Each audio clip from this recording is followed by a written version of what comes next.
ஆயுத எழுத்து நிகழ்ச்சிக்கு வரவேற்கின்றோம். கரூர் சம்பவத்துடைய தாக்கம் தமிழ்நாட்டு அரசியலில் இன்னமும் தொடர்கிறது. அதுதான் இன்னைக்கு பிரதான பேசு பொருளாக தொடரக்கூடிய விஷயமாக இருக்கிறது. ஆனால் இதனது தாக்கம் விஜயின் அரசியலில் என்னவாக இருக்கும்? 2026 தாக்கம் ஏற்படுத்துமா, இல்லை நாட்கள் கடந்து இதுவும் கடந்து போகுமா? இப்படி நிறைய கேள்விகள் எழுந்திருக்கு. விவாதிக்கலாம். விஜயின் அரசியலில் கரூர் துயர சம்பவத்துடைய தாக்கம் என்ன என்ற பிரதான கேள்வியோடு இந்த விவாதத்தில் இணைகின்றோம். நம்மோடு இணையக்கூடிய விருந்தினர்கள் மூத்த பத்திரிகையாளர் திரு ரமேஷ் அவர்கள், திரு ஜுபேர் அவர்கள் மற்றும் திரு தனியரசு முன்னாள் சட்டமன்ற உறுப்பினர் இணைகிறார். இன்னும் சற்று நேரத்தில் டாக்டர் சுமன் சி ராமன் அவர்களும் இணைய இருக்கிறார்கள். இதுக்கு ஒரு நெகட்டிவ் இம்பேக்ட் விஜயோட அரசியலில் இருக்கத்தானே செய்யும். அது நிகழ்ச்சிகளை திட்டமிடுறதாகட்டும், இல்லை பர்மிஷன் வாங்குறதாகட்டும், இல்லை விழுந்திருக்கக்கூடிய இம்ப்ரெஷன் ஆகட்டும். மதிப்புக்குரிய தமிழக வெற்றிக் கழக தலைவர் திரு விஜய் அவர்களுடைய அந்த கரூர் தேர்தல் பிரச்சார கூட்டத்தில் நிகழ்ந்த ஒரு பெரும் துயரம் என்பது தமிழ்நாட்டை உலுக்கி இருக்கிறது, பொதுமக்களை அதிர்ச்சி அடைய வைத்திருக்கிறது என்பதையெல்லாம் நான் மறுக்கவில்லை. இதில் திரு விஜய் அவர்கள் மீதே மொத்த பழியும் தூக்கி போடுகிற முயற்சியில் குறிப்பாக ஆளுங்கட்சி ஈடுபடுகிறது. அது பலனளிக்கும் என்று நான் கருதவில்லை. ஏனென்று சொன்னால், களத்திலே அங்கே போய் கரூரில் இருக்கக்கூடிய மக்களிடம் பேசிய எங்களுடைய செய்தியாளராகட்டும், வேறு ஓரிரு ஊடக நண்பர்கள், எனக்கு மிக நெருக்கமான நண்பர்களாகட்டும், அங்கே போய் மக்களை சந்தித்திருக்கிறார்கள், பாதிக்கப்பட்ட குடும்பத்தினரை சந்தித்திருக்கிறார்கள். எப்படி அண்ணா திராவிட முன்னேற்றக் கழகத்தைச் சேர்ந்தவர்களோ அல்லது பாரதிய ஜனதா கட்சியைச் சேர்ந்தவர்களோ பல சந்தேகங்களையும் கேள்விகளையும் எழுப்புகிறார்களோ, அதே கேள்விகளும் சந்தேகங்களும் கரூர் மக்கள் மத்தியிலே இருக்கின்றது. கரூர் மக்களை உங்கள் நண்பர்கள் சந்திச்சிருக்கிறாங்க, பத்திரிகையாளர்கள் சந்திச்சிருக்கிறாங்க. விஜய் தரப்பில் யாருமே சந்திக்கலன்னு அவங்கெல்லாம் வருத்தப்படலையா? நிச்சயமாக. அதாவது இறந்து போன ஒருவருடைய குடும்பத்தைச் சேர்ந்தவரே ஒரு பெண்மணி என்ன சொல்லுகிறார் என்றால், விஜய் அண்ணா நிச்சயம் எங்களை சந்திக்க வருவார், விஜய் அண்ணா மீது நாங்கள் தவறு காணவில்லை, விஜய் அண்ணா அந்த கூட்டத்தில் பேசிவிட்டு புறப்பட்டது பற்றி கூட அவருக்கு தெரியாமல் போயிருக்கும், இவ்வளோ பெரிய சம்பவம் நடந்தது என்று. அங்கே எங்களுக்கே பல சந்தேகம் இருக்கிறது. அவருக்கு ஒரு லாங் ரோப் கொடுக்குறாங்கங்கிறீங்க? ஆமாம். காவல்துறை கடுமையான கூடுதலான பாதுகாப்பை போடவில்லை என்பது பரவலான குற்றச்சாட்டாக இருக்கிறது. ஆகவே தான் நான் சொல்லுகிறேன், இது விஜய் மீது பெரிய தாக்கத்தை ஓவரால் நரேட்டிவ்ல இந்த நிகழ்வு ஒன்று, அதற்கு அவங்க ரியாக்ட் பண்ண விதம் ஆர் ரியாக்ட் பண்ணாத விதம், அது மக்கள் மத்தியில் கடந்த வாரம் விஜய்க்கு அந்த கூட்டம்லாம் கூடும் போது இருந்த ஒரு இம்ப்ரெஷனும் பிம்பமும் தொடர செய்தா, இல்லை அது அடியோட மாத்திருச்சா? இல்லை இப்போதைக்கு இது ஒரு temporary setback for his politics or his party. It is not going to be a permanent setback. It is a setback நீ ஏற்றுக்கிறீங்க? நிச்சயமாக. ஏனென்றால் பலர் என்ன செய்கிறார்கள், ஆளுங்கட்சியை சொல்லப்போனால் தன்னுடைய எல்லையை மீறி செயல்படுகிறது. எப்படி என்று சொன்னால், ஒரு விசாரணை ஆணையம் அமைக்கப்பட்டு விட்டது. அந்த ஒரு விசாரணை ஆணையம் அமைக்கப்பட்ட விதமே ஒரு வினோதமான வழிமுறை. எப்படின்னு சொல்கிறேன்னு கேளுங்க. நான் நீண்ட காலமாக ஒரு பல நிகழ்ச்சிகள் சம்பந்தமான விசாரணை கமிஷன் அறிவிப்புகளை பார்த்தவன் என்ற முறையில் சொல்கிறேன். டேர்ம்ஸ் அண்ட் ரெஃபரன்சஸ் இல்லாத ஃபஸ்ட்டு விசாரணை கமிஷன் இதுதான். இதுவே ஒரு கேலி கூத்து இல்லையா என்று நான் கேட்கிறேன். எந்த ஒரு விசாரணை ஆணையம் அமைக்கப்பட்டாலும் சைமல்டேனியஸாக டேர்ம்ஸ் அண்ட் ரெஃபரன்சஸ், என்னென்ன விசாரணை வரம்புக்குள் என்னென்ன விஷயங்கள் வரும் என்று சப்சிக்வெண்ட்டாக அந்த அறிவிப்புடன் சேர்ந்தே வரும். ஏன் இல்லை? என்ன அவசரம் உங்களுக்கு? அப்படி டேர்ம்ஸ் அண்ட் ரெஃபரன்சஸ் இல்லாத ஒரு ஜீவோ இல்லை, எதுவுமே இல்லை. நைட்டோட நைட்டாக அருணா ஜெகதீஷன்றவங்க காலையில் போயிடுறாங்க. நான் அவர் மீது எந்த குறையும் சொல்ல விரும்பவில்லை. சிபிஐ விசாரணையை தவிர்க்க வேண்டும் என்பதற்காக அவசர கதியில் அரசாங்கத்தின் பதட்டம் பல வழிகளில் வெளிப்படுகிறது. நான் மருத்துவமனையில் எடுக்கப்பட்ட நடவடிக்கைகளை தவிர மீது எல்லாவற்றிலும் அரசாங்கம் ஏதோ ஒரு பதற்றத்தில் இருப்பது. நான் என்ன சொல்கிறேன், ஒரு பக்கம் டேர்ம்ஸ் அண்ட் ரெஃபரன்ஸ் இல்லாத ஒரு கமிஷன் அமைச்சிட்டீங்க, இன்னொரு பக்கம் எதற்கு ஐஏஎஸ் ஐபிஎஸ் அதிகாரிகள் கூட்டு பேட்டி அளிக்கிறார்கள்? நீங்களே கதையை முடிச்சுட்டு போயிடுங்களேன். அரசுடைய கேலி கூத்து இல்லையா என்று நான் கேட்கிறேன். Let the commission decide what is the situation let to the stampede. Let the commission decide or let the high court decide.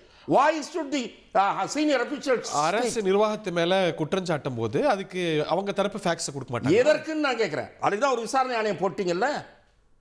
நான் நீங்க என்ன சொல்றேன், தாவேக்காவுக்கு பதில் சொல்றதுக்கு தான் இந்த ஐஏஎஸ் அதிகாரிகள் சம்பளம் வாங்கி கொண்டிருக்கிறாங்க. கேள்வியே கேட்கல. இப்ப மத்தவங்க இல்ல எல்லாரும் கேட்கிறாங்க, எல்லாரும் கேட்கிறார்கள். கேட்பதற்கு இந்த விசாரணை ஆணையத்திடம் உங்களிடம் இருக்கக்கூடிய ஆதாரங்களை கொடுங்கள் என்று அரசாங்கம் அறிக்கை விட்டால் பரவாயில்லை. டிஜிபியில் தொடங்கி பப்ளிக் செக்ரட்டரி வரைக்கும் why should they go to media? Where is the point? Where is the meaning in the commission? நான் கேட்கிறேன். அவ்வளவு அக்கறை இதற்கு சம்பவத்துக்கு பிறகு காட்டினீங்களே, இந்த சம்பவம் தவிர்க்கப்பட்டிருக்கக்கூடியது தானே. அவர் ஒய்பிடிவி கேட்டகரியில் இருக்கிறவர். அங்கே ஏதாவது ஸ்டெரைல் ஜோன் உருவாக்குனீர்களா? 2 மீட்டிங் 3 மீட்டிங்க்கு முன்னாடியே பார்த்துருக்க வேணா நீங்கள். இது என்னடா ஒவ்வொரு இடத்துலையும் இவ்வளோ கூட்டம் எக்கச்சக்கமாக போயிட்டு இருக்கே, நம்ம இதை கண்ட்ரோல் பண்ணணும், அவரை கூப்பிட்டு பேசுவோம், அவருடைய நிர்வாகிகள்கிட்ட போய் பேசுவோம். சுத்திர ரோப், சுத்திர பேரிகேட், இதெல்லாம் நாங்கள் செல்வி ஜெயலலிதா அவருடைய கூட்டத்தில் பார்த்துருக்கேன். ஏன் இதெல்லாம் பண்ணலை? மக்கள் மத்தியில் வெறுப்பு வரட்டும்னு நினச்சாங்களா? அதாவது இந்த டிராஃபிக் ஒரு 2-3 மணி நேரம் பாதிக்கிறது, ஊரே ஸ்தம்பிச்சு போகிறது, எப்படின்ற இந்த எண்ணம் இருந்திருக்குமோன்ற சந்தேகம் வருது. இந்த ஸ்தம்பிக்க வச்சது யார் சார்? சார் நான் என்ன சொல்கிறேன், அதுதான் நான் சொல்கிறேன், மக்கள் திரண்டு வர்றாங்க சார். அவர் என்ன உங்கள் கூட்டங்களுக்கெல்லாம் வர்ற மாதிரி 300 ரூபா கொடுத்து கூப்பிட்டு வந்தாரா? 10,000 பேர் 15,000 பேர்ன்றாங்க சார், 30,000 பேர் வந்துடுறாங்க. நான் என்ன கேட்கிறேன், எத்தனை மணிலேருந்து எத்தனை மணி வரைக்கும் என்ன கூட்டம் சொல்லாயிட்டு இருக்குன்னு நான் அதனால தான் சொன்னேன் உங்களுக்கு. உதாரணத்துக்கு செல்வி ஜெயலலிதா அவர்களுடைய கூட்டத்தை சொன்னேன். எஸ்பி ரேஞ்ச் டிஐஜி தேவில் இந்த மாதிரி ஒரு பெருங்கூட்டம் நடக்கிற இடங்களில் அவங்க போய் முன்கூட்டியே பார்ப்பாங்க. அதனால தான் அண்ணாமலை சரியாக கேட்டிருக்காரு, அந்த எஸ்பியை சஸ்பெண்ட் பண்ணுங்கன்னு கேட்குறாரு. எஸ்பி போய் பார்த்தாரா, சூப்பர்வைஸ் பண்ணாரா அந்த பிளேஸை? கேட்கணுமா இல்லையா சார்? கேட்பதெல்லாம். திரு ஜுபேர், உங்க பார்வை என்ன? அதுக்கு முன்னாடி டாக்டர் சுமந்த் அவர்களை வரவேற்போம். இது ஒரு டெம்பரரி செட்பேக் தான் அப்படின்னு பார்க்குறாரு. கோர் கொஸ்டின், இது விஜயோடைய அரசியல், அவருடைய அரசியல் எதிர்காலத்தில் தாக்கம் ஏற்படுத்துமா, இல்லை ஒரு 2-3 நியூஸ் சைக்கிள் அது கடந்து போக நினைக்கிறீங்களா? இல்லை, விஜய் பின்னாடி இருப்பது ஒரு குழு, ஒரு சின்ன ஒரு கூட்டம், ரசிகர் கூட்டம் தான். ஒன்றும் ஒரு தேர்தலை சந்திக்காத ஒரு கூட்டம் தான். அந்த கூட்டத்தில் ஒரு சலசலப்பு நடந்திருக்கு, ஒரு பெரிய உயிரிழப்பு நடந்திருக்கு. இது அவர்களுக்கு ஒரு செட்பேக்கான பொதுமக்கள் மத்தியில், காமனாக இருக்கக்கூடிய மக்கள் மத்தியில் ஒரு பெரிய அதிருப்தியை விஜய் மேல் ஏற்பட்டிருக்கு. ஏன்னா அந்த சம்பவத்தில் அது ஆர் மேல் குற்றம்ங்கிறது விசாரணை முடிவிட்டு வரணும். அந்த சம்பவத்தை விஜய் எப்படி கையாண்டார் அப்படிங்கிற ஒரு கேள்வி இருக்கு இல்லையா? இந்த சம்பவம் அதோட ஆஃப்டர் மேத். ஆமாம், எப்படி கையாண்டார்? 3 நாள் அன்னைக்கு சம்பவம் நடந்தவனே தெரிச்சு ஓடுறாரு, நைட்டா ஃப்ளைட்டை பிடிச்சி கொண்டு வந்து வீட்டில் படுத்துக்கிட்டார். 3 நாள் தலை காட்டவே இல்லை. 3ஆவது நாள் கழிச்சு ஒரு வீடியோ போடுறாரு. அந்த 41 குடும்பங்களை பற்றி ஒரு சிறு வருத்தம் கூட தெரிவிக்கல. அந்த நேரில் போங்கிறாரு. இல்லை நேரில் நீங்கள் அடுத்த வருஷம் கூட போங்க. இறந்து போய் கிடக்கிறது உங்களை பார்க்க வந்த அப்பாவி மக்கள். அவர்களுக்கு குறைந்தபட்சம் ஒரு இரக்கம், ஆழ்ந்த வருத்தத்தை கூட தெரிவிக்க போட்டாரு. இன்னைக்கு ராத்திரியே ட்வீட் போட்டாரு. ஒரு வீடியோ போடுறீங்க, எதுக்கு அந்த வீடியோ எதுக்கு அந்த வீடியோ போடுறீங்க?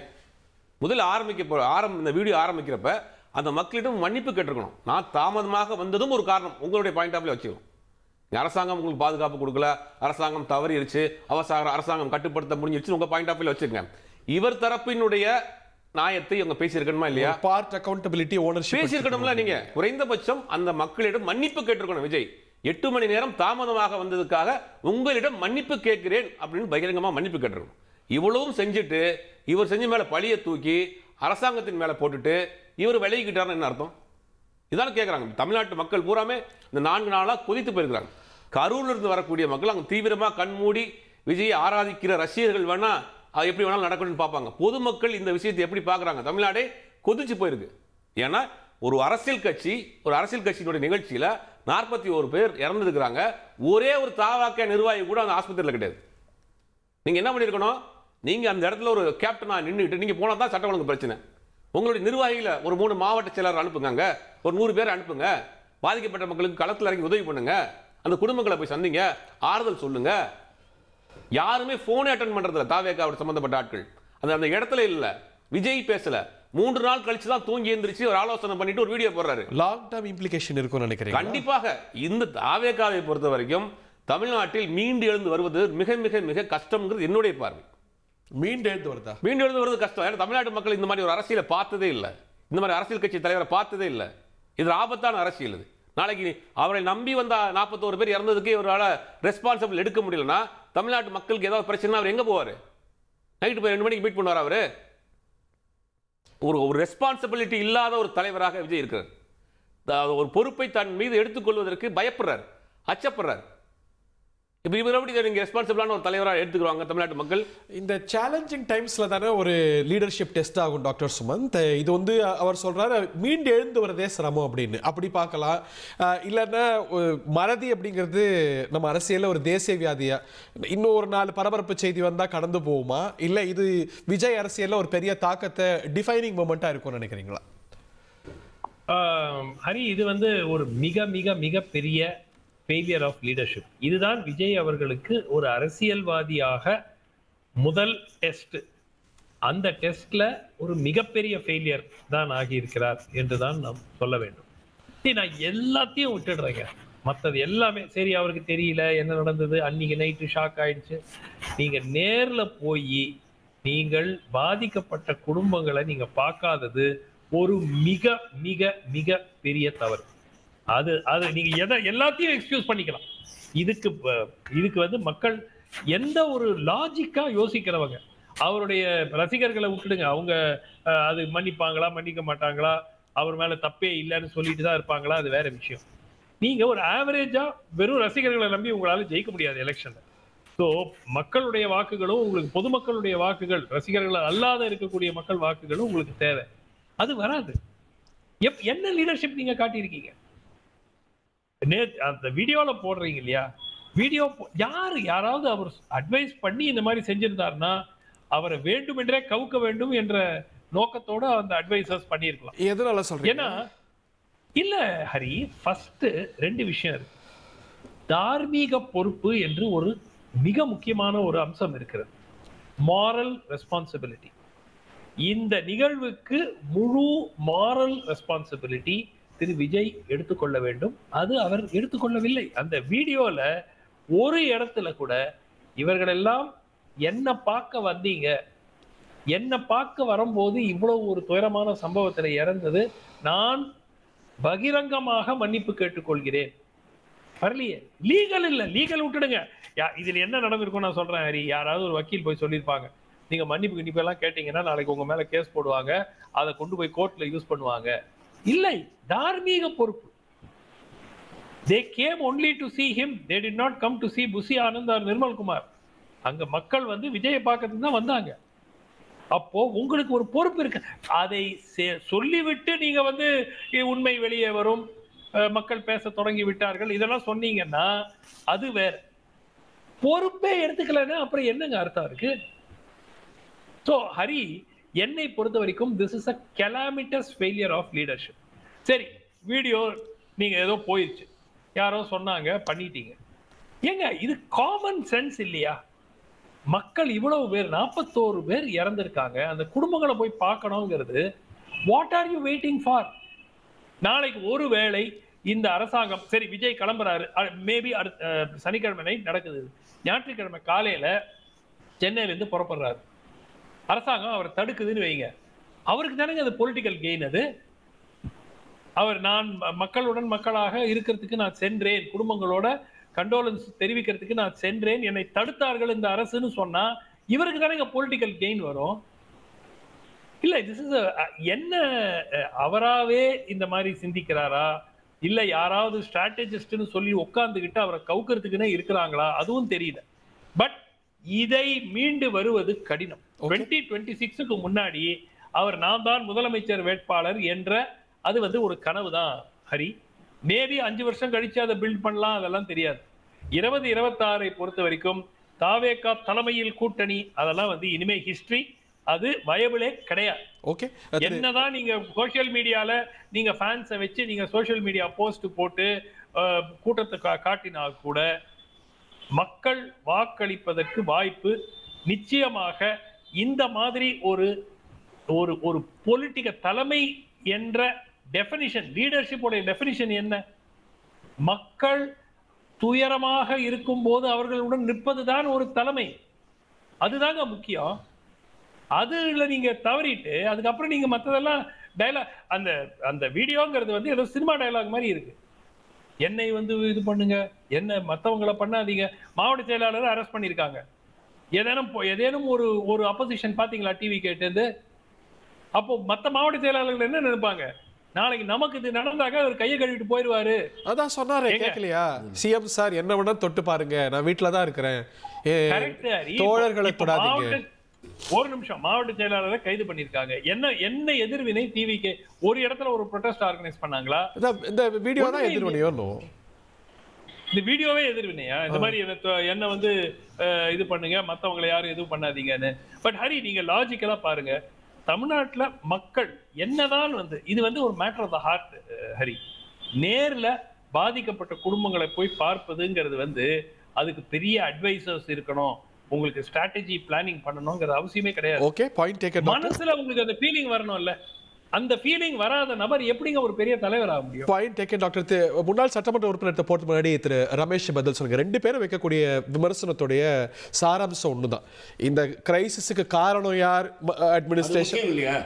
ஓகே சுமந்த் அவர்கள் பேசுவது how have you reacted? அது எப்படி கையாண்டிருக்கீங்க? ஒரு கிரைசிஸ் வந்து இல்ல காரணம் முக்கியம். அந்த உயிர் பலிக்கு எப்படி என்ன காரணம்? சரி சார், அரசாங்கத்துடைய கிரைசிஸ் எப்படி கையாண்டிருக்கீங்க? அரசாங்கத்துடைய how have you responded? அத சுமந்த் சொல்லவே மாட்டேன்றாரு.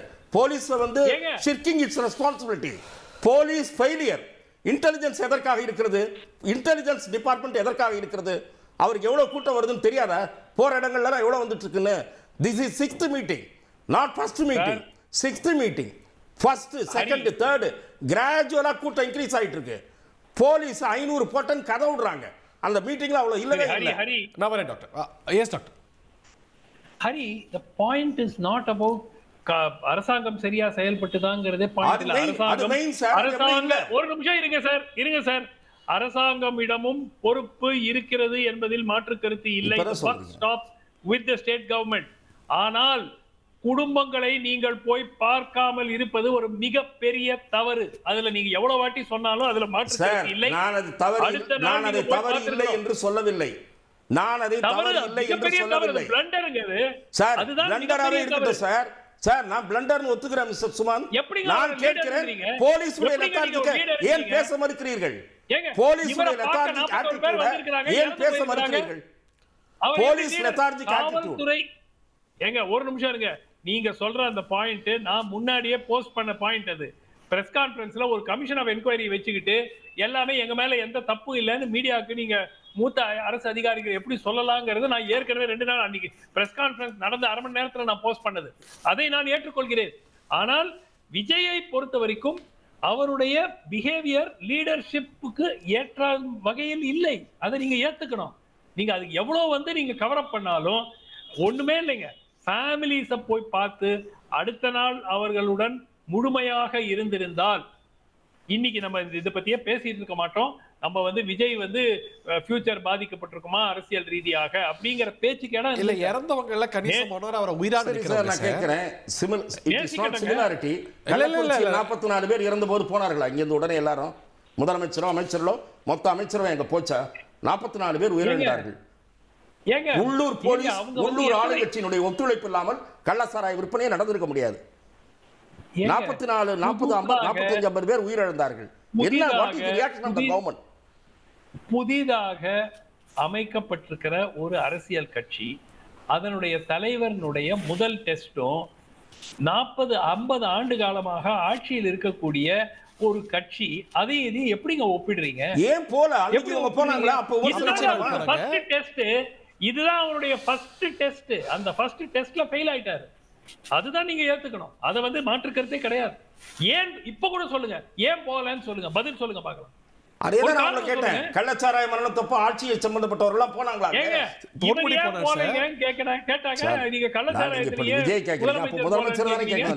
இரண்டாம் கட்ட நிர்வாகிகள் கூட போலியே சார். இப்போ அப்ப முதலமைச்சர் வந்து எஸ்பி மேல ஆக்ஷன் எடுத்தாரு. எதை ரியாக்ட் பண்ணாங்கல்ல கவர்மெண்ட்ல? ஆமா, அதேதான் இப்ப எடுக்கணும்ன்ற நான். ரெண்டு கட்சிக்கு மாற்றா தானே வர்றாரு இவரு. ஆமா, மாற்றுனா இவர் கொஞ்சம் மாற்றா தானே இருக்கணும். திமுக விட்டுருங்க, திமுக நிறைய தவறுகள் செய்திருக்கு. இப்ப மாற்றுன்னு வரப்ப நீங்க கிளியரா இருக்கணுமா இல்லையா? அதான் இப்ப பிரச்சனையே. இப்ப நீ பண்ணலையா நான் பண்ணலையா அதே லாவணி போற இல்ல. இப்போது இருக்கிற பழியை தூக்கி அவர் மீது போடுகிற ஒரு முயற்சி நடைபெறுகிறது. அதை நான் சுட்டிக்காட்ட விரும்புகிறேன். அவர் தரப்பில் மொத்த நியாயமும் இருக்கிறது என்று நான் சொல்லவே இல்லை. நானே சொல்லி திரு சுமந்த் அவர்கள் 2-3 நேர்காணல் அவருடைய பதிவு மாதிரி நானும் சொல்லியிருக்கேன். ஊர்வலமாக நீண்ட நேரம் இவர் வருவது இனிமேல் நடக்காது. இது ஒரு சிச்சுவேஷன்ல டென்ஷனை கிரியேட் பண்ணும். போன சனிக்கிழமை நீங்களும் நானும் பேசணும். நான் தொலைபேசி வாயிலாக உங்களிடமே தெரிவித்திருக்கிறேன். ரைட். திரு எஸ் டாக்டர் சுருக்குமா திரு தனியார் சொல்லிட்டு. My point is Hari, two wrongs don't make a right. முதலமைச்சர் கள்ளக்குறிச்சிக்கு போயிருக்கணும், அவர் போகலங்கிறதுனால அதுவும் பிளஸ் விஜயும் திரு ஸ்டாலின் அவர்களையும் ஒப்பிடுவது அபத்தம். இவர் அரசியல் பஞ்சாயத்து எலெக்ஷன் கூட அவர் ஜெயிக்கலைங்க. இவர் முதலமைச்சரா இருக்காருங்க, அரசியல்ல 40 வருஷமா இருக்காருங்க. எப்படிங்க ரெண்டு பேரையும் ஒப்பிட முடியும்? இல்ல இப்ப ரொம்ப ஒரு க்ரூடா பேசினா கள்ளக்குறிச்சிக்கு அப்புறமும் எலெக்ஷன் வந்தது, அது பெரிய தாக்கத்தை ஏற்படுத்தல, வந்து சரி தப்புங்கிறதுக்குள்ள போல. இது ஒரு 26 தாக்கம் ஏற்படுத்துற அளவுக்கு தொடருமா இதோடைய இம்பாக்ட்னு கேக்குறேன். நிச்சயமாக. ஏன்னா இப்போ 26 எலெக்ஷன் ஒரு உதாரணத்துக்கு, அடுத்த தேர்தல் 3 ஆண்டுகளுக்கு பிறகு இருந்தால் இதிலிருந்து மீண்டு வருவதற்கு நிறைய கால அவகாசம் இருக்கிறது. இப்ப கால அவகாசம் இல்லை, இப்ப 6 மாசம் தான் இருக்கு. நான் விஜய் மீண்டு வரமாட்டாருன்னு நான் சொல்லல, மீண்டு வரலாம். ஆனால் அவருடைய ஆட்டிடியூட், அவருடைய அப்ரோச் எல்லாத்தையும் மாத்திக்கிட்டாதான். இதே மாதிரி தொடர்ந்தால், இதே மாதிரி சினிமா டயலாக் பேசிக்கிட்டு, இதே மாதிரி செட் ஆஃப் அட்வைசர்ஸ் வச்சுட்டு இருந்தா அவருக்கு அரசியலில் எதிர்காலம் உறுதியாக இருக்காது. திரு தனியரசு உங்களுடைய முதற்கட்ட பார்வை. இல்லையா, பொதுவாக ஒரு ஜனநாயக நாட்டில் ஒரு அரசியல் இயக்கம் நடத்துறது, அந்த இயக்க நடவடிக்கைகளின் போது இது மாதிரி சில துயர சம்பவங்கள் நடக்கிறது இயல்பு தான் நம்ம உலகம் முழுக்க பார்க்கறோம். அந்த சம்பவங்கள்ல காரணங்கள் வெவ்வேறா இருக்கலாம். இது வந்து இப்போ ஒரு தாமதமா வர்றது, நடிகர் என்பதனால் அப்பாவி சாதாரண பாமர மக்கள் அதை அந்த ஹீரோயிசத்தை உண்மை என்று நம்பி ஒரு சாதாரண மனிதனை ஒரு பெரிய மகானை போல அல்லது பெரிய ரட்சகரை போல ஒரு எக்ஸ்ட்ராடினரி பவர், ஒரு பெரிய சக்திமான் அப்படின்லாம் தொலைக்காட்சியில் காட்டுற மாதிரி ஒரு மனிதன் வர்றாருன்னு பாமர மக்கள் போறாங்க. இப்ப எங்க ரமேஷ் அண்ணனோ எங்க சுமன்சி ஐயாவோ ஹரி ஐயாவோ நானோ நீங்களோ போக மாட்டோம். ஏன்னா நம்ம அது சமூகம் நம்மளுக்கு நல்லா தெரியும். அது வந்து ஒரு சாதாரண நடிகர், அந்த தம்பி அல்லது அந்த ஒரு முதியவர் வர்றாரு, விஜய்னு ஒரு நடிகர், பரவாயில்ல அந்த பையன் போயிட்டு போறான், நம்ம வாட்டு கடந்து போவோம். ஆனா அப்பாவி மக்கள், பாமர மக்கள் தமிழ்நாட்டுல நிறைச்சி கிடக்கிறாங்க. அப்ப இந்த பாமர மக்கள், அறியாமையில் இருக்கிற மக்கள் ஒரு நடிகனை நம்பி போவாங்க. அப்படி போற மக்களை அந்த நடிகர் திரையரங்கத்துல ரசிகர்களாக வைத்து சுரண்டி பல்லாயிரம் கோடி ரூபாய்க்கு அதிபதியாகிறதுல கூட பரவாயில்ல, அது அந்த மக்களை சுரண்டியதே தவறு. அது நம்ம நாட்டு சிஸ்டம் அப்படித்தான் இருக்கு. ஆனா இன்னொரு இடத்துல நீங்க அந்த தொண்டர்களை, ஒரு வயசான நடிகர் அரசியல் கட்சி துவக்கின பிறகு அந்த தொண்டர்கள், அந்த ரசிகர்களை தொண்டர்களாக மாற்றி வாக்குகளாக அதை அறுவடை செய்து உயிர் இருக்கிற வரை அந்த தொண்டரின் வாக்கையும் சுரண்டி அரசியல் அதிகாரத்தின் சுகத்தை அனுபவிப்பதற்கு எத்தனைக்கிற ஒரு சூழ்ச்சி, சதியின் வெளிப்பாடா விஜய் களத்துக்கு அரசியலுக்கு வருகிறார் அல்லது ஒரு நடிகர் வருகிறார் அப்படிங்கிறத நம்ம கடுமையா சொன்னோம். தொடர்ந்து அந்த அந்த அந்த சம்பவத்தை ஒட்டித்தான் இன்னைக்கு விஜய் அந்த ரசிகர்களை தொண்டர்களாக மாற்றி வாக்குகளை அறுவடை செய்வதற்கு வந்த விஜய் எப்படி திரையரங்கத்துல பாலாபிஷேகம் செய்கிற பொழுது மரணித்து போனானோ ரசிகன், இப்பொழுது தன்னை பார்க்க தன் அருகில் 10 அடிக்கு கீழ் தன் வாகனத்துக்கு கீழே நிற்கிறவன் உயிருக்கு போராடி தண்ணீர் தாகம் தாங்க முடியாமல் அந்த இடத்துல கொத்து கொத்தா தன்னுடைய சொந்த ரசிகன் தொண்டன், இவர் சொல்ற மாதிரி நெஞ்சில் குடியிருக்கும் தோளா தங்கையே தம்பியேன்னு சொன்னவனெல்லாம் தண்ணிக்கு கதறுகிற பொழுது கூட இவர் என்ன பாட்டு பாடிட்டு இருந்தார் தெரியுமாயா இந்த நடிகன்? அதாவது 10 ரூபா பாலாஜின்னு 3 நிமிஷம் அந்த பாட்டு எப்படியா மக்கள் கீழே உயிருக்கு போறாங்க. அல்லையா, 10 ரூபா பாலாஜின்னு பாட்டு பாடுறதெல்லாம் நீங்க எப்ப பாடுவ? கீழே தன்னுடைய தொண்டன் உயிர் 41 பேர் உயிர் போகுது.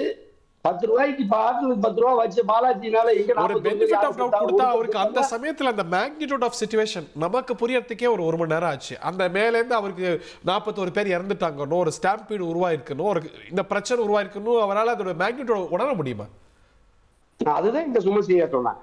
நீ உனக்குதான் லீடர்ஷிப்ங்கிற மாதிரி, ஒரு தலைவன் மாதிரி, மக்களை நேசிக்கிற மாதிரி, மக்கள் 12 மணியிலிருந்து நான் போற 7:30 மணிக்கு தாமதமா போறேன்னு தண்ணீர் இல்லாம உணவு இல்லாம கொளுத்துற வெயில்ல நடு தெருவுல குடும்பமா குழந்தையோட நிக்கிறானே அவனு ஏன் நீ சோதனைக்காக நீ இறங்கி கீழே போய் நின்னு பாரு. திரு ரமேஷ் கேட்டாரு, திருமாவளவன் வேற மாதிரி சொல்றாரு, அதெல்லாம் சரி, அவர் மேல ஏன் கடுமை காட்டல? ஏங்க நீங்க வந்து 7 மணி நேரம் தாமதமா வரீங்க, உங்களுக்கு வந்து பர்மிஷன் 3 மணிக்கு 7 மணிக்கு வரீங்க கிடையாதுன்னு ஏன் தடுக்க முடியாது? ரூல்ஸ் ஏன் இம்ப்ளிமெண்ட் பண்ண முடியாது? அதுதான் இப்ப பாருங்க, இப்ப நாகப்பட்டினத்துல விஜய் பேசும்போது என்ன சொன்னாரு?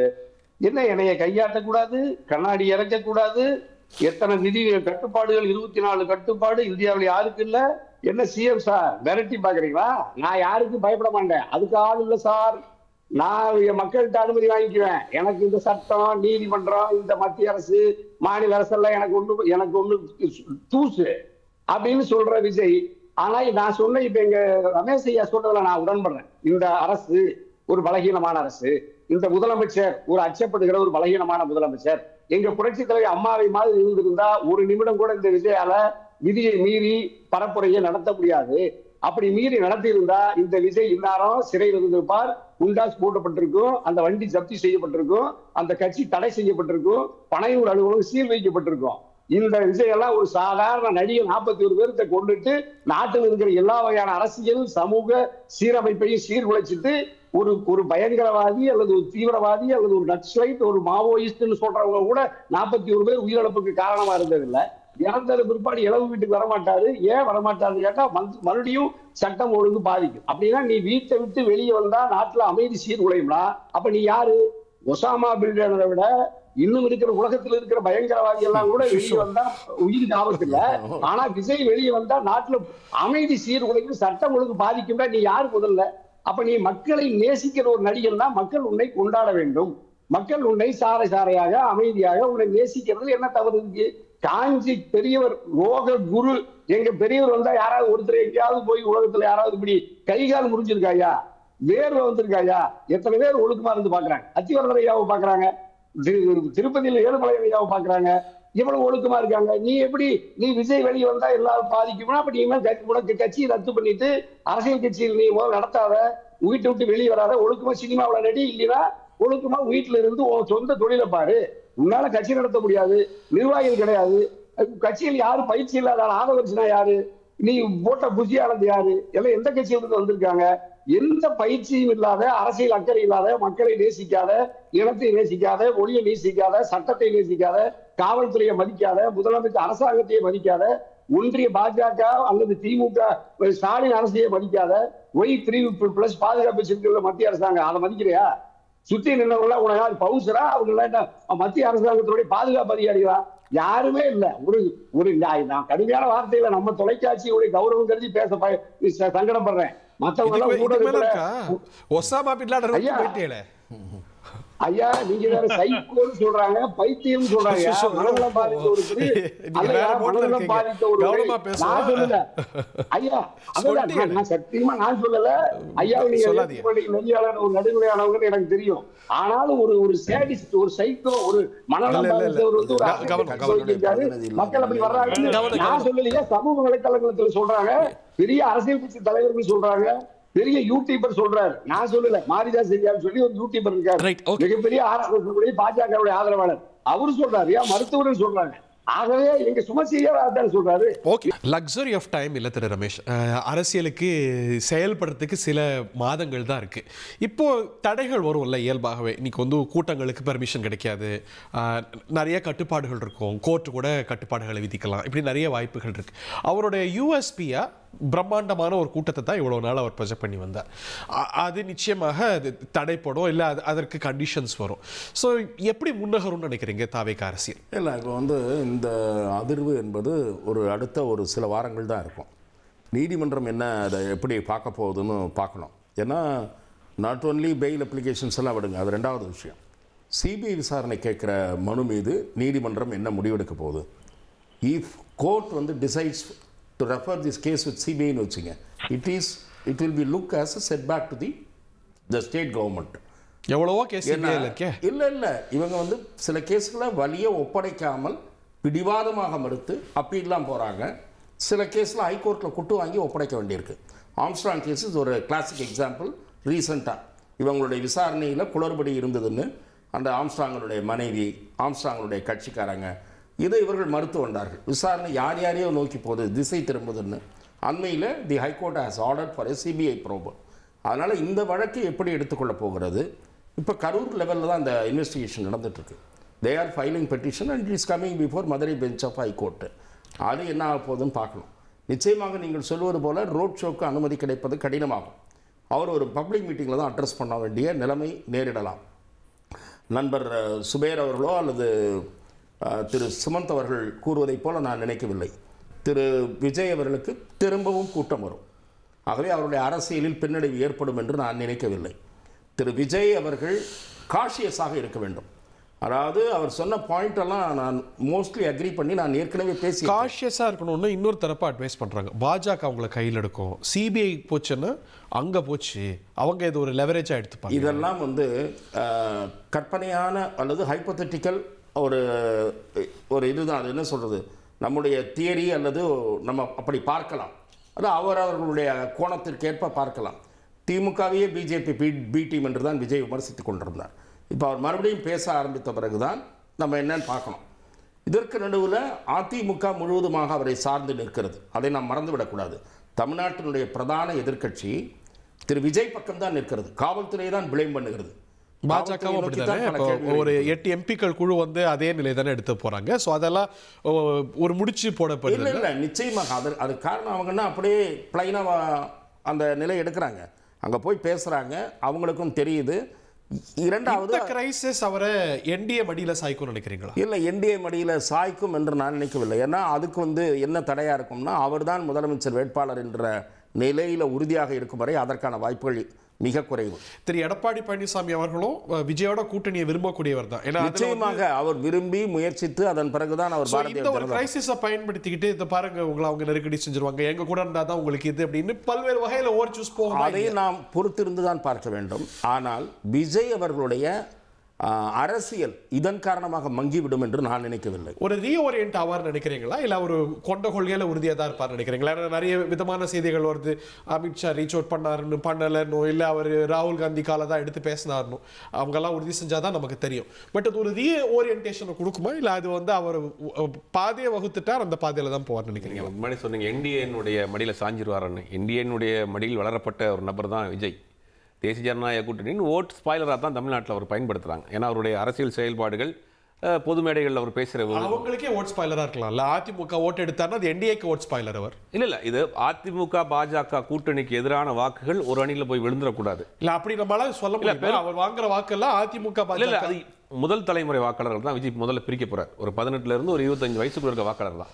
அந்த வாக்குகள் எல்லா கட்சிக்குமே பரவலாக இருந்தாலும் கூட இந்த பக்கம் மேஜராக போயிடக்கூடாது அப்படிங்கிறதெல்லாம் அவர் வச்சு பண்ணுறாங்க. அது ஏற்கனவே அவர் மேலே வச்சிருக்கக்கூடிய குற்றச்சாட்டு. இப்போ விஜய்க்கு இந்த ஒரு பிரச்சனை வந்தோடனே யாரெல்லாம் முன்னாடி நிற்கிறாங்க அப்படின்னு பார்க்குறப்ப தான் சந்தேகங்கள் அதிகமாக இருக்குது. திமுக எதிர்ப்பு அத்தனை பேரும் இன்னைக்கு விஜயினுடைய இந்த விஷயத்துக்கு முன்னாடி நிற்கிறாங்க. கணக்கு போடுவாங்கல்ல, யார் பிரதான எதிரி நமக்கு அப்படின்னு. திமுகவா விஜயான் போது ஆளுங்கட்சி திமுக அவங்க ஒரு கணக்கு, அவங்களுடைய அரசியல் பாயிண்ட் ஆஃப் வியூல அந்த கணக்கு சரியான கணக்கு அவங்க பாயிண்ட் ஆஃப் வியூல. ஆனால் இது மக்கள் மத்தியில் எப்படி எடுப்படும்? தமிழ்நாட்டு மக்கள் மத்தியில் விஜய் மேல் இன்னைக்கு இருந்தக்கூடிய இமேஜ் ஒட்டுமொத்தமாக சிதறி நொறுங்கி போச்சு. இந்த சம்பவத்திற்கு முன் விஜய், சம்பவத்திற்கு பின் விஜய். நம்ம ரொம்ப பக்கத்தில் வச்சு பார்க்குறோமோ, மேபி இது தள்ளி போனால் இந்த மாதிரி நிறைய கிரைசிஸ், நிறைய பொலிட்டிக்கல் பார்ட்டி. கள்ளக்குறிச்சி சம்பவமே பார்த்தோம், அப்பா திமுகவுக்கு பெரிய பின்னடைவுன்னு. அதுக்கு பிறகுதான் ஒரு இடைத்தேர்தல் அதிரிபதியாக ஜெயிச்சாங்க. பிஜேபி இதில் கும்பமேளாவுக்கு அப்புறம் அவங்க ஒரு பெரிய பொலிட்டிக்கல் செட்பேக் நடந்ததா தெரியல. குஜராத்தில் பார்த்தோம். அந்த சம்பவ நெருக்கத்தில் பெருசாக தெரியும். அந்த குடும்பத்துக்கான துயரங்கிறது காலாகாலத்துக்கும் நிற்கும். பட் ஆனால் அதோட பொலிட்டிக்கல் இம்பாக்ட் திரு ரமேஷ் சொல்றது போல அது கடந்து போயிடும். அதை எப்படி இவர் ஹேண்டில் பண்ணிருக்காங்க, பாஜகவோ திமுகவோ அந்த சம்பவங்களை எப்படி ஹேண்டில் பண்ணிருக்காங்கிற ஒரு விஷயம் இருக்குல்ல. 3 நாள் வெளியே வராம 36 மணி நேரத்திற்கு பிறகு வெளியில வர்றாருன்னு ஒரு செய்தி வருது. ஒரு மிகப்பெரிய ஒரு துயரம் நடந்திருக்கு. அவரை பார்க்க வந்ததுக்கு பிறகு 36 மணி நேரம் கழிச்சு வெளியில வர்றாருங்கிற ஒரு செய்தி உலக அரசியல் வரலாற்றில் எந்த நியாயமே படுத்தல. 2015 தமிழ்நாட்டில் பெரிய ஃப்ளட், சென்னையில் ஃப்ளட். செல்வி ஜெயலலிதா சரியா ரெஸ்பாண்டே பண்ணல. செம்பரம்பாக்கம் அதுக்கப்புறம் தான் 16 ஜெயிக்கிறாங்க. இல்ல அவங்க சம்டைம்ஸ் இது எலக்ட்ரல் இம்பாக்ட் அந்த கரிஸ்மாட்டிக் இல்ல. நீங்க அன்னைக்கு அவங்க நீங்க பவர்ல இருந்தாங்க. அதை சில விஷயங்கள் அது உடனே செஞ்சு முடிச்சாங்க. எவ்வளவு நலத்திட்ட உதவிகள் செஞ்சாங்க, அது காம்பன்சேட் எவ்வளவு பண்ணாங்க, இமிடியேட்டா காம்பன்சேட் பண்ணி அதை பேலன்ஸ் பண்ணக்கூடிய வேலை செஞ்சாங்க. இவர்கிட்ட இன்னைக்கு பவர் கிடையாது. இன்னும் இவருக்கு நடந்து கொள்ளக்கூடிய அந்த விஷயம் இருக்கு. நீங்க 2015க்கும் இதை கம்பேர் பண்ணக்கூடாது. உடனே அவங்களுக்கு 6 மாசம் அந்த கேப் இருந்துச்சு, ஆட்சி இருந்துச்சு, பவர் கையில் இருந்துச்சு. அதை அப்படி பேலன்ஸ் பண்ணாங்க.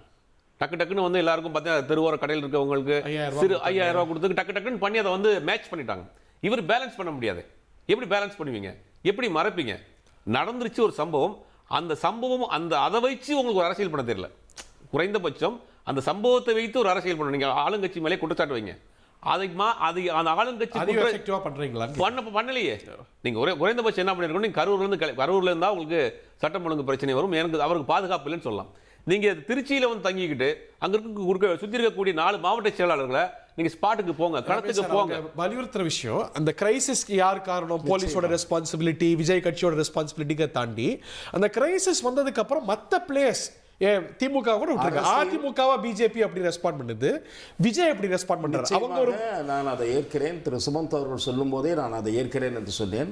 அதற்கு காரணம் இன்எக்ஸ்பீரியன்ஸ், பொலிட்டிக்கல் எக்ஸ்பீரியன்ஸ்டு பீப்புள் அவரோடு இல்லை. நீங்கள் அவரோடு இருப்பவரெல்லாம் பார்த்தீங்கன்னா பிரபலமான 2-3 பேர்கள் சொல்கிறீங்க. திரு புசி ஆனந்த் பாண்டிச்சேரியில் பாலிடிக்ஸ் பண்ணவர். திரு ஆரவர்ஜுனா திருமாவளவன்கிட்டேருந்து இங்கே வந்தாரே தவிர அவர் ஒரு கள அரசியல்வாதி அல்ல. 2016 எலெக்ஷன் நிர்மல்குமார் ஐடிவி. ஸோ ஒரு மாவட்ட செயலாளர்கள்னா திமுக, அதிமுக, ஈவன் அதற்கு கீழே இருக்கக்கூடிய கட்சிகள்லாம் கூட கிரவுண்டில் ஒரு கான்டாக்டர் வச்சுக்கிட்டு இருக்கவங்க. அந்த கிரவுண்டு கான்டாக்ட் இல்லாமல் நான் அதுதான் ஏற்கனவே இன்னொரு நேர்காணலில் கூட நான் சொன்னேன், திரு விஜய் அவர் மேலே ஏறி வராருல்ல, அப்போ அந்த டிஸ்ட்ரிக்ட் செக்ரட்டரியை மேலே கூட்டு வரணும். என்னன்னா ஏன்னா அவர்கள் வந்து இன்ட்ரோடியூஸ் ஆகணும், பப்ளிக்கோட கனெக்ட் ஆகணும். இவர் தான் நாளை அங்கு வேட்பாளராக இருப்பார். அது ஒரே பிரச்சனை இல்ல. இது திருப்பரங்குன்ற விஜய், மதுரை கிழக்கு விஜய், மேற்கு விஜய் அப்படின்னு இல்ல, அது வந்து ஒரு அரசியல் பேச்சு. நீங்கள் வந்து பெரிய தலைவர்கள் எல்லா தொகுதிகளும் மத்த வேட்பாளர்கள் முக்கியம் இல்ல, it is all about Vijay. அந்த ஒரு எண்ணத்தோட வெளிப்பாடு தான், அந்த எண்ணத்தோட வெளிப்பாடாக இருக்கலாம், அதில் தவறும் இல்லை. விஜய் பார்த்து தான் ஓட்டு, அந்த கட்சிக்கு என்ன ஓட்டு வந்தாலும் ஏற்கனவே சில கருத்து கணிப்புகள் அவருக்கு 15% குறையாமல் வரும் என்று பல கருத்து கணிப்புகள் ஒரே மாதிரியாக. இது டென்ட் பண்ணிருக்காதா? அந்த இல்லை, நாம் அதை பொறுத்திருந்து தான் பார்க்க வேண்டும். நான் இது நீண்ட நாள் தாக்கத்தை ஏற்படுத்தும் என்று நான் நினைக்கவில்லை. பொறுத்திருந்து தான் பார்க்க வேண்டும். போது நான் சொல்றது போல ஒரு 2 வருஷம் தான் பரவாயில்ல, அரசியல் கட்சிகள் தொடர்ந்து இதை பேசும். விஜய் வேணா கடந்து போகணும்னு நினைக்கலாம். அரசியல் கட்சிகள் விஜய்க்கு எதிரான கட்சிகள் இதை தொடர்ந்து பேசும். அதே போல பிரதான எதிர்க்கட்சியாக இருக்கக்கூடிய அதிமுக, பாஜக எல்லாம் தொடர்ந்து ஆளும் தரப்பு மீது தான் உதாரணத்துக்கு பேலன்ஸ் ஆகும். சும்மா பேலன்ஸ் ஆகாது. இது நிச்சயமாக ரீட் பண்ணுவாங்க. தூக்கி பிடிக்கிறதுக்கு பத்திரிகைகளிலும் டெலிவிஷன்களிலும் இந்த செய்திகளை பார்க்கிறவர்களும் படிக்கிறவர்களும் ரெண்டுத்தையும் பார்ப்பார்கள். ஒரு தரப்பை தான் பார்த்துட்டு அப்படியே முடிவுக்கு வந்துட மாட்டாங்க. இன்னொரு தரப்பையும் கேட்பாங்க. ஆமா, அவருக்கு 25,000-30,000 பேர் வருதுன்னா அது தகுந்த போலீஸ் இருக்கணுமா இல்லையா? எப்படி அவ்வளவு பேரை சேர? அவர் என்ன கேட்கிறாரு, அதை கூட அவங்க பேசலையே, அது கூட ரெஸ்பாண்ட் பண்ணலையே. நிச்சயமா ஒரு நரேட்டிவ் செட் பண்ணதுன்னா கவுண்டர் நரேட்டிவ் உங்கள்கிட்ட என்ன செட் பண்ணல. இல்லை, அவர்கள் சில விவரங்களை அவர்களுடைய பெட்டிஷன்களில் குறிப்பிட்டிருக்கிறார்கள் என்று நாம் செய்தித்தாள்களில் பார்த்தோம். அந்த கேஸ் வரும்போது தான் நமக்கு தெரியும். ஓகே, இதுல ஒரு ரீஓரியன்டேஷன் பத்தி பேசப்படுது. அது வந்து ஒரு நேச்சுரல் வாய்ப்பா இப்போ வந்து என்டிஏ இயக்குது, என்டிஏ கண்ட்ரோல் எடுக்கிறாங்க, அந்த திசை நோக்கி போறாங்க அப்படின்னு. இல்ல அதை ரெசிஸ்ட் பண்ணுவார்னு நினைக்கிறீங்களா? Knowing is propensity. Doctor Sumanth, பிறகு நான் தனியார் சவர்ட்டியும் போறேன். இல்ல, எனக்கு என்ன பொறுத்த வரைக்கும் அவர் ஃபர்ஸ்ட் வந்து அவர் தன்னுடைய அப்ரோச்சை மாத்திக்கணுங்கிறது முதல்ல தனக்கு ஒரு ரியலைசேஷன் வரணும். அந்த ரியலைசேஷனே வந்திருக்கான்னு எனக்கு சந்தேகம். இது போற பாதை சரியான பாதை அல்ல, நாம் நம்மளுடைய அணுகுமுறையை மாற்றி அமைத்துக் கொள்ள வேண்டும் என்ற எண்ணம் அவருக்கு வந்திருக்கிறதாங்கிறது இன்னும் டெஃபினட்டா தெரியாது. அது வந்தாதான் அடுத்த ஸ்டேஜுக்கு போறது. 2வது, அரசியல் அனுபவம் இருக்கக்கூடிய 1-2-3 தலைவர்கள் உடன் இருக்க வேண்டும். நீங்க மற்ற எல்லாருமே புது கட்சிகளை தொடங்கும் போது கேப்டன் விஜயகாந்த் உட்பட மற்ற கட்சிகளில் இருந்து மூத்த தலைவர்கள் அங்க வந்தாங்க, ஒரு சிலராவது வந்தாங்க. ஒரு அரசியல் அனுபவம் அந்த கிரவுண்ட் இருக்க மாட்டாங்களா? வந்தவங்களை எங்க எடுத்துக்க மாட்டாங்களா? இல்ல, நான் கேள்விப்பட்ட வரைக்கும் ஆக்சஸ் பண்ண முடியலங்கிறது ஒரு பெரிய பிரச்சனை. இன்ஃபேக்ட் 1-2 தலைவர்கள் பேசும்போது அவங்க சொன்னது, தலைவர்கள்னா பெரிய தலைவர்கள் கிடையாது, பட் எக்ஸிஸ்டிங் பார்ட்டிஸ்ல இருக்கிறவங்க தாவேகாக்கு போகும்போது அவங்க போறதுக்கு முயற்சி செய்யறதுக்கு வந்து போகும்போது they wanted to meet Vijay. ஏன்னா அவங்க அரசியல்ல 20 வருஷம் 30 வருஷம் இருக்காங்க, பதவிகள்லாம் இருந்திருக்காங்க. ஆனா நீங்க புசி ஆனந்த பாருங்க, ஆதவர்ஜுனாவை பாருங்கன்னா அவங்களுக்கு அதுக்கு ரெடியா இல்லை. ஏன்னா இவர்களை பொறுத்த வரைக்கும் புசி ஆனந்த விடவோ ஆதவர்ஜுனா விட பல மடங்கு அரசியல் அனுபவம் அவர்களுக்கு இருக்கிறது. விஜயை சந்திக்கிறதுக்கு அவங்க தயாரா இருக்கிறார். ஆனால் விஜயை பார்க்க முடியாது. விஜயகாந்த் அவர்களோட ஒரு பண்டுட்டி ராமச்சந்திரன் இருந்தாரு. ஒரு பொலிட்டிக்கல் லேயர் வந்து இவர்கிட்ட ஒரு ஸ்ட்ராங்கான ஒரு பொலிட்டிக்கல் லேயர் மிஸ்ஸிங் நினைக்கிறீங்களா? இல்ல, பொலிட்டிக்கல் அரசியல் தெரிந்த அனுபவம் மிக்க தலைவர்கள் சுத்தமா இல்லைங்க. ரெண்டாவது, இந்த ஸ்ட்ராட்டஜி அட்வைசர்ஸ் அதெல்லாம் தாண்டி பல விஷயங்கள். இப்போ கள்ளக்குறிச்சியில போய் குடும்பங்களை பார்க்கணுங்கிறது யாராவது சொல்லி வரணும்னாக்கா தென் இது ஒர்க் அவுட்டே ஆகாது. தானா வரணும். ஒரு தலைவருக்கு ஒரு பொலிட்டிக்கல் இன்ஸ்டிங் அப்படிங்கிறது ஒன்று இருக்கிறது. அந்த இன்ஸ்டிங் இருந்தால் தான். மூன்றாவது, இது வரைக்கும் இந்த நாள் வரை செய்தியாளர் சந்திப்பு ஒன்று கூட நடத்தியிருக்காரா? Press conference நடத்தியிருக்காரா? ஒரு 1 hour உட்கார்ந்து உங்கள் கேள்விகளுக்கெல்லாம் நான் பதில் சொல்றேன் வாங்க நடத்தியிருக்காரா? இல்ல. பிரஸ் கான்ஃபரன்ஸ் வேணாம், ஒரு ஃப்ரெண்ட்லி இன்டர்வியூ கூட நடத்தலையே. இப்போ பிரதமர்கிட்ட இன்டர்வியூ வைப்பாங்க தெரியுமா? உங்களுக்கு மாம்பழம் பிடிக்குமா, ஆப்பிள் பிடிக்குமான்னு கேட்பாங்க. அதுக்கப்புறம் ரொம்ப அந்த மாதிரி கஷ்டமான கேள்விகள், எப்படி உங்களால 24 மணி நேரமும் உழைக்க முடியுது, இந்த மாதிரி கேள்விகள் செட்டப் இன்டர்வியூஸ் பண்ணி கேள்வி கேட்பாங்க. அது கூட பண்ணல இவர். ஸோ இவருக்கு ஒரு இமேஜ் ப்ராப்ளம் உருவாகி இருக்கிறது. ஒரு விஷயம் மட்டும் திரு விஜய் நினைவு வச்சுக்கணும். வெறும் ரசிகர்கள் வாக்குகளை மட்டும் பெற்று ஒன்றும் சாதிக்க முடியாது. பொதுமக்கள், ரசிகர்கள் அல்லாத பொதுமக்கள் வாக்களித்தால்தான் அரசியலில் ஒரு தாக்கத்தை உங்களால் ஏற்படுத்த முடியும். அதற்கு ஃபர்ஸ்ட் எம்பதி என்பது அவசியம். எம்பதி என்றால் மக்களுக்கு ஒரு பிரச்சனை என்ற போது நான் அங்கு சென்று இருப்பேன். கட்சி பிரமுகர்களுக்கு பிரச்சனை இருக்கும் போதே அவர் போறாராங்கிறது தெரியலையே. இப்போ மாவட்ட செயலாளர் இப்போ ஜெயில இருக்கிறாரு, அரெஸ்ட் பண்ணி வச்சிருக்காங்க. என்ன பண்ண போறாரு? நான் என்ன கேட்கிறேன்னா, ஃபர்ஸ்ட் நீங்க இதை 2 பாகமா பிரிச்சிருங்க. கரூரில் நடந்த சம்பவத்திற்கு அரசு தரப்பிலையும் தவறுகள் இருக்கின்றனவா என்றால் நிச்சயமா பக் ஸ்டாப்ஸ் வித் கவர்மெண்ட். அவர்கள் தரப்பிலையும் சில தவறுகள் இருக்கலாம். அது விசாரணை கமிஷன்ல வராது, அதெல்லாம் வேறு விஷயம். என்னை பொறுத்த வரைக்கும் அதையும் திரு விஜய் என்கிற அரசியல் கட்சி தலைவர் எப்படி இந்த கிரைசிஸ்க்கு ரெஸ்பாண்ட் பண்ணிருக்காங்க, இது வேற அது வேற. Okay, right. நீங்க ரெண்டையும் கால்குலேட் பண்ணிட்டு அரசாங்கத்தின் மேல தப்பு இருந்தாலும் இந்த ரியாக்ஷன் இவர் எப்படி கொடுத்திருக்கிறார், மக்களை எப்படி இவர் அணுகியிருக்கிறார், இதுதான் முக்கியம். அதனாலதான் அவருடைய அரசியல் ஃபியூச்சர் அவர் கையில இருக்கு. ஆனால் 2026க்கு முன்பு நான் தான் முதலமைச்சர் வேட்பாளர், என் தலைமையில் தான் கூட்டணி, அதெல்லாம் வயபிளே கிடையாது. Not for 2026. ஓகே, திரு தனியரசு இறுதி கருத்து. ஐயா, இப்ப முதலமைச்சர் வேட்பாளர் அல்லது அதை இலக்கா வச்சுதான் விஜய் வந்தாரு. இப்ப சம்பவம் நடந்துருச்சு. இப்ப வீட்டுல இருக்காரு. மத்திய அரசாங்கம், மாநில அரசாங்கம் எல்லாம் பயந்துருச்சு. காவல்துறை எல்லாம் பயந்து அவர் மேல வழக்கு பதிவு செய்யல, அவரை கைது செய்யல. அவரே என்ன கைது செய்து பாருன்னு சொல்றாரு. அப்பவும் முதலமைச்சர் பயப்படுறாரு. தமிழ்நாட்டினுடைய காவல்துறை 5 விஜயை பார்த்து நடுங்குது. ஆமாயா, நடுங்குறாங்கல்ல, பயப்படுறாங்கல்ல. இப்ப விஜய் பார்த்தா நீங்க எல்லா அரசாங்கம் பயப்படுதுல. உங்க உள்துறை அமைச்சரே கூப்பிட்டு பேசுறாரு, எதிர்கட்சி தலைவர் ராகுல் கூப்பிட்டு பேசுறாரு, கவலைப்படாதீங்கன்னு. தமிழ்நாட்டில் இருக்கிற எல்லா அரசியல் கட்சிகளும், இந்தியாவில் இருக்கிற எல்லா அரசியல் கட்சிகளும் விஜய் ஆறுதல் படுத்துறாங்க. தம்பி பயப்படாத, நல்லா இருப்பா. 41 பேர் அது சாதாரண அப்பாவி மக்கள் தான், பாமர மக்கள், தமிழர்கள். பாவவன் அவன் செத்தா கவலை இல்லை, அவங்க அதுக்கு நீதி எல்லாம் தேவையில்லை. நீ அமைதியாரு. நீ அடுத்த முதலமைச்சர் ஆகிறதா அதுக்குண்டான ஏற்பாடுகள் நாங்க பாத்துக்கிறோம். நீ இப்போதைக்கு சும்மா ஒரு 1 நிமிஷம் 2 நிமிஷம் ஒரு வீடியோ போட்டு ரொம்ப பாவமா பேசிட்டு ஒரு 10 நிமிஷம் டயலாக்கள் எழுதி கொடுத்து பேச வச்சுட்டு அதுலயும் முதலமைச்சரை இலக்காக்கிட்டு, அரசாங்கத்தை இலக்காக்கிட்டு, ஆம்புலன்ஸ், போலீஸ் தான் அந்த 41 பேருக்கு படுகொலைக்கு காரணம். விஜய் தங்கமானவர், பெரிய தியாகி, சுதந்திர போராட்ட மாவீரர், மிகப்பெரிய இன போராளி, பெரிய பட்டதாரி, அல்லது பெரிய யூனிவர்சிட்டி, பல்வேறு பல்கலைக்கழகங்களை உருவாக்கி சமூகத்துக்கு தொண்டாற்றினவர். அப்படியெல்லாம் சொல்லி இந்த நாட்டுல விஜய் ஒரு சாதாரண ஒரு அரசியல் அல்லது சமூக அக்கறை இல்லாத, எந்த குடும்பத்திலேயே ஒற்றுமையை, குடும்பத்தையே பராமரிக்காத ஒரு